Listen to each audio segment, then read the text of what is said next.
ওর ডাইন পাশের ভীমগুলি অচল হয়ে যাবে। এজন্য আল্লাহ কুদরতের আঙ্গুল দিয়া তোমারে ঘুমের মধ্যে কাজ করে বাম দিক করায়া দেয়, এই দিকে রক্ত সঞ্চালন ঠিক রাখে। 1 ঘন্টা যা আমার আল্লাহ কাজ করে এই দিক ঘুরায়, আমার আল্লাহ এই দিক ঘুরায়, এই কাজ করে ওই কাজ করে, রক্তগুলি যেন ঠিক থাকে, তুমি যেন প্যারালাইজড রোগী না হও। কি করে সেই নাফরমানি করো প্রভুর সঙ্গে, আমার আল্লাহ সেই কথাটা বুঝাইতেছে। কি করে তুমি নাফরমানি করো?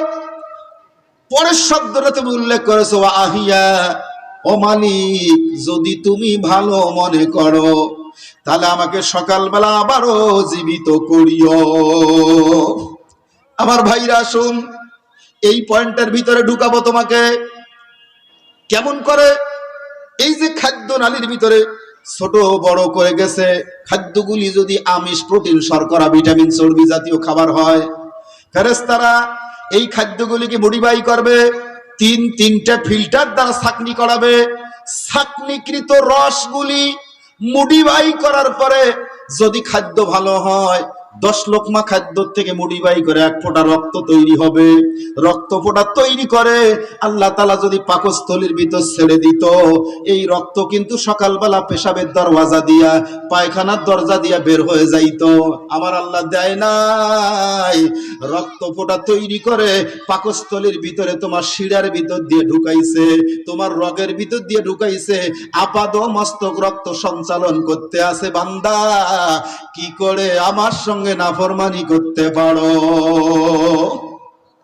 শুধু তাই না, রক্ত দিয়েই হবে না, এই রক্তের ভিতরে শ্বেতকণিকা, লৌহ কণিকা, কত কিছু আছে রে ভাই। তারপর আমার আল্লাহ মুডিবাই করে ফেরেশতাদের মাধ্যমে অবশিষ্ট খাদ্য আর রক্ত দুইয়ের মধ্য থেকে আরো 2টা ফিল্টার দিয়ে ছাঁকনি করার পরে এখান থেকে আল্লাহ তাআলা ক্যালসিয়াম কার্বনেট তৈরি করে নিবে। এই ক্যালসিয়াম কার্বনেট গুলি আমার আল্লাহ ফেলায় দেয় না, পাকস্থলীর ভিতর ছেড়ে দেয় না। যদি ছেড়ে দিত, এটা পেশাবের দরজা দিয়ে বের হয়ে যাইতো আম আকারে, পায়খানার দরজা দিয়ে বের হয়ে যাইতো। কিন্তু আমার আল্লাহ দেয় নাই, না দিয়া পেটের ভিতরের মধ্যে তোমার হাড়ের ভিতরে ক্যালসিয়ামের ঘাটতি পূরণ করার জন্য আল্লাহ ক্যালসিয়াম ঢুকায় দিয়েছে, যাতে করে হাত তুলতে পারো, যাতে করে পা তুলতে পারো, মেরুদণ্ড সোজা করে দাঁড়াইতে পারো। ও বান্দা, কি করে আমার সঙ্গে কুফরি করতে পারো?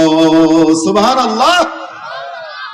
আমার ভাই, তারপরের মূল তথ্যটা লক্ষ্য করুন। অধিকাংশ ইয়াং জেনারেশন, আল্লাহ আপনি মাফ করেন, আল্লাহ আপনি কবুল করেন, বলেন না আমিন। অধিকাংশ ইয়াং জেনারেশনদের অবস্থানটা এমন, বিবাহ করার 3 মাস 4 মাস 6 মাস পরেই বলতে পারি না, তারপরে 1 লাইন না বলে হয় না। বিবাহের কিছুদিন যাইতে না যাইতেই আম্মা জানের সঙ্গে যৌন মিলনে তৃপ্তি দিতে পারে না, দৌড়ায় জিনসিন ট্যাবলেট ঔষধ খাওয়ার জন্য। কারণটা কি রে যুবক? আমি কিন্তু ডাক্তার হয়ে আসি নাই এই কথা বোঝানোর জন্য না, বরং তাফসিরের অংশ একটা বুঝাইতে গিয়ে এতদূর ঢুকলাম। এক একটা শব্দ কত তথ্যবহুল, সবাই বোঝে না, বুঝানো যায় না, ঠিক কিনা? একটু ঢুকুন ও যুবক ভাই। কেন এমন হয়?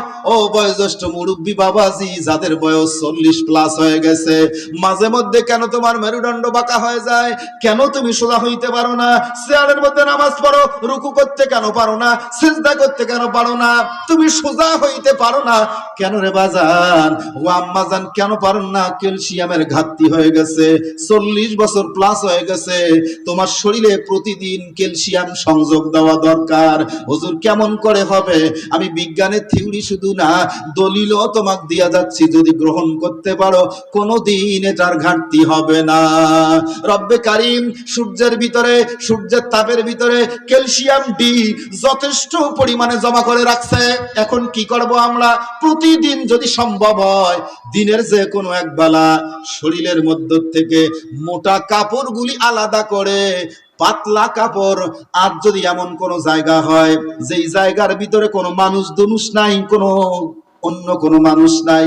এমন খোলা জায়গা যদি পাও, এই জায়গার ভিতরে তোমার এই কোমরের উপরে অংশটুকুন আর হাঁটুর নিচের অংশটুকুন একটু খোলা রোদের মধ্যে 20 মিনিট ধরে রাখবা। এতে কি হবে, একটা যুক্তি দিলে সুন্দর করে বোঝা যাবে। ও ভাই, আপনাদের এলাকার মধ্যে অনেকেরই বাড়িতে সোলার আছে।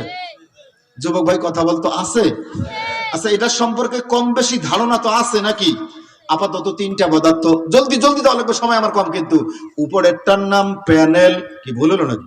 বলে না, উপরেরটা প্যানেল, মাঝের মধ্যে ছোট একটা মেশিন আছে কন্ট্রোলার। আর হানা বলেন না, আমি বুঝাই কেমনে। আর নিচের মধ্যে একটা ব্যাটারি, বাকি মাঝের গুলো টাচ সুইচ। এই তো বাস, চলেন। উপরের সঙ্গে নেগেটিভ পজিটিভ কানেকশন দিয়া কন্ট্রোলারের মধ্যে লাইনটা ঢুকাইছে। কন্ট্রোলারে কয়েকটা লাইট আছে, একটা সবুজ, একটা লাল, একটা হলুদ। ভালো করে বুঝেন, হুদি ওরা বানায় নাই, একটু শিক্ষা নেন। লাল, সবুজ, হলুদ।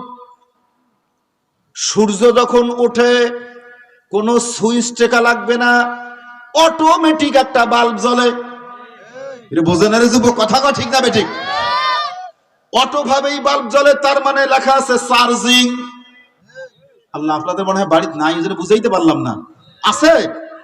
আচ্ছা, চার্জিং লাইট দেওয়া হয়, তার মানে এটা এখন চার্জ হচ্ছে। ব্যাটারির সঙ্গে কানেকশন দেওয়া আছে, চার্জ হবে, সারা দিন চার্জ হবে। সন্ধ্যার সময় বিদ্যুৎ থাকবে না, হয়তোবা অন্ধকার হয়ে যাবে। আপনি যদি সুইচগুলো টেপেন, আপনার ঘরে লাইট জ্বলবে, কারণ ড্রাইসেল ব্যাটারি ফুল চার্জ হয়ে আছে। কিছুদিন গেছে, হঠাৎ করে দেখেন সুইচ দিলাম লাইট জ্বলে না। ব্যাটারি পরীক্ষা করে দেখলাম ব্যাটারি ঠিক আছে। তাহলে কি হইছে? মেকার ডাকে নিয়ে আসলাম। কি হইল? ঘরে চালের উপরে উঠলো, ওঠার পরে দেখে তোমার প্যানেলের উপরে গাছের পাতা এমন ভাবে বিছাইছে, একটুও ফাঁকা নাই। সূর্যের আলো পড়েছে, তাপ তৈরি হয় নাই। এখানে আলো না পড়ার কারণে ব্যাটারিও চার্জ হয় নাই, যেই কারণে রাতের মধ্যে লাইট জ্বলে না।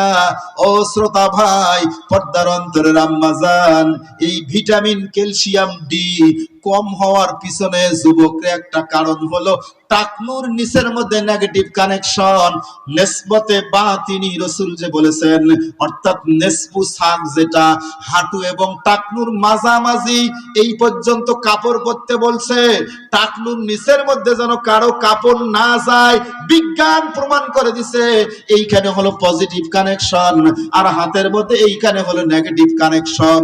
এই দুই জায়গায় যদি রোদ লাগে, অটোমেটিকলি ক্যালসিয়াম ডি তৈরি হয়ে যাবে। ই ক্যাপ ট্যাবলেট খাওয়া লাগবে না।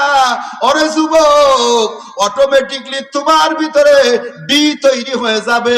আর আমার আল্লাহ তাআলা সেইটাই বুঝাচ্ছেন, রক্তের ভিতর থেকে নিয়ে ক্যালসিয়াম, ক্যালসিয়াম রক্ত দুইটা মোটিফাই করে, এক ফোঁটা তিফলা, এক ফোঁটা আমার আল্লাহ তাআলা লুৎফা বানায়, এই বীর্য বানায়। এই বীর্যটাকে যথা জায়গায় জমা করে রাখে। মা বাবার যৌন মিলনের সময় এই এক ফোঁটা নাপাক পানি মায়ের রেহেমের ভিতরে যায়। আল্লাহ তাআলা তাই বলেন, ফি করারিম মাকিন। আল্লাহু আকবার। একটা শব্দ আমি কেমন করে বুঝাই? এ ভাই, মরার থেকে জীবন দিতে গিয়ে বহু সময় লাগতেছে, কেমন করে বুঝাবো? তাফসীরের অংশ বড় কঠিন, এলেম কম, বুঝাইতে পারি না রে ভাই। দেখুন, জমিন থেকে যেই ফলটা খাইছিলাম, ওই যে মাছ, গোস্ত, দুধ, ডিমগুলি ছিল মরা, এই মরাগুলি খাইছিলাম। খাওয়ার পরে এই হইল, তারপরে এই হইল, তোমার এই মগড়া এই পর্যন্ত। এটা যদি খোলা রাখো, এখানে কানেকশন আছে। টাকনুর নিচটা যদি খোলা রাখো, রোদের তাপ লাগবে, কানেকশন তৈরি হবে। হাত আর পায়ে নেগেটিভ পজিটিভ কানেকশন হবে, সূর্যের তাপ লাগবে, অটো ভাবে বিদ্যুৎ তৈরি হবে, অটো ভাবে ক্যালসিয়াম তৈরি হবে, বীর্য ফোঁটা তৈরি হবে। যথা জায়গায় আল্লাহ তাআলা জমা করে রাখবে। যুবক রে, সারাদিন লম্বা প্যান্ট পরো, টাকনু ঢেকে যায়, রাস্তার ধুলাবালা পরিষ্কার করো, তোমার হাতের মগরা যদি পুরাটাই ঢেকে রাখো, এই কানেকশনটা বন্ধ হওয়ার কারণে সূর্যের তাপ প্যানেলে লাগে না, ব্যাটারি চার্জ হয় না। ও যুবক, হাত পা খোলা রাখো না, ঢেকে রাখো, এজন্য তোমারও বীর্য তৈরি হয় না। রাতের মধ্যে আম্মা জানের সঙ্গে যৌন মিলনে তৃপ্তিও পাবা না।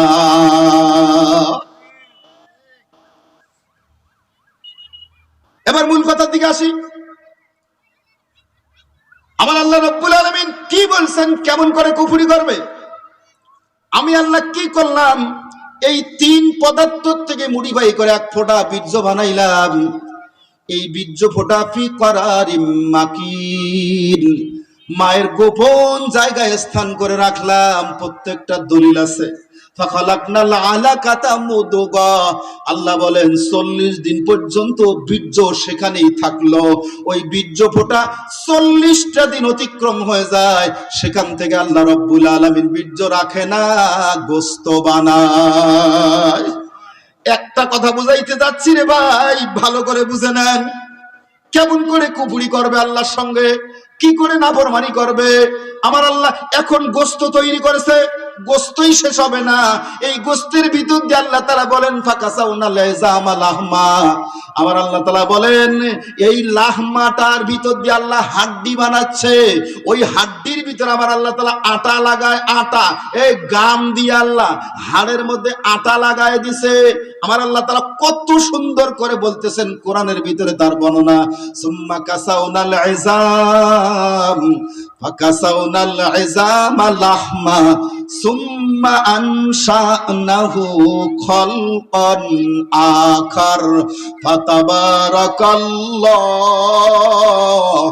আহসানুল খালিকিন। আল্লাহু আকবার। এত সুন্দর করে মডিফাই করে রব্বে কারীম বীর্য ফোঁটার থেকে রক্ত বানাইলো, রক্তের ভিতর থেকে গোশত বানাইলো, গোশতের ভিতর দিয়ে হাড্ডি দিল, হাড়ের ভিতর আটা লাগাইলো। এত সুন্দর সুঠাম দেহ করে গঠন করলো আল্লাহ তাআলা তোমাকে মায়ের গর্ভের ভিতরে। এখনো রুহু আসে নাই, এখনো তুমি মরা, এখনো তোমার জীবন নাই।